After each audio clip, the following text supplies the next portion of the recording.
Obične papuče. Jednom davno, u malom gradu, živio je dječak po imenu Timi. Timi je bio hrabro i pustolovno dijete koje se voljelo igrati na otvorenom. Jednog dana baka mu je poklonila par papuča. Bili su jednostavni i obični, ali Timi nije znao da u sebi nose tajnu moć.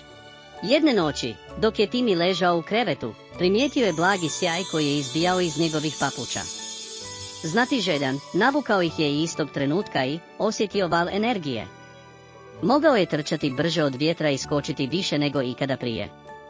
Timi je shvatio da su mu papuče dale nevjerojatne supermoći. Uzbuđen zbog svojih novootkrivenih sposobnosti, Timi je odlučio ponijeti svoje papuče na probni let.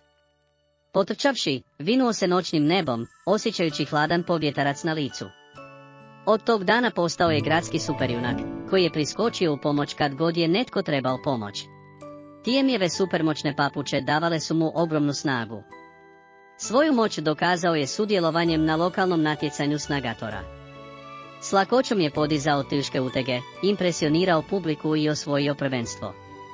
Građani su navijali za svog izvanrednog superheroja.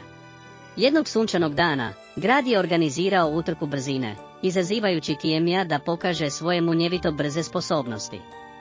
Sa svojim supermoćnim papučama projurio je trkalištem ostavljajući svoje konkurente u čudu. Timi je pobjedio u utrci, srušivši sve prethodne rekorde i učvrstivši svoj status gradskog brzalice.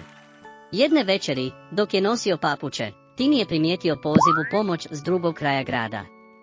Papuče su mu poboljšale sluh, omogućujući mu da čuje i najslabije krike u pomoć. Sa svojim supermoćnim papučama koje su ga vodile, Timi je priskočio u pomoć, dokazujući da je njegov super sluh jednako vrijedan kao i njegove druge sposobnosti.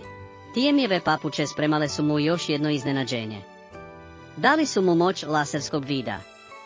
Fokusiranim pogledom mogao je ispaljivati snažne zrake svjetla iz svojih očiju, pomažući mu proći kroz prepreke i spasiti dan od zločestih i čudnih heroja s drugih planeta, tijekom odvažnih misija spašavanja.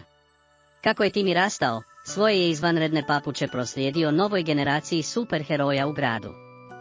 Supermoćne papuče nastavile su tražiti drugu super djecu koja bi ih nosila na svojim nogicama, poticati na djela hrabrosti i nesebičnosti u godinama koje dolaze.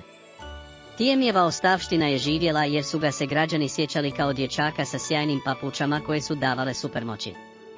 I tako je grad ostao mjesto nade i avanture, zahvaljujući Timi i nevjerojatnim papučama koje su ga osnažile da nešto promijeni.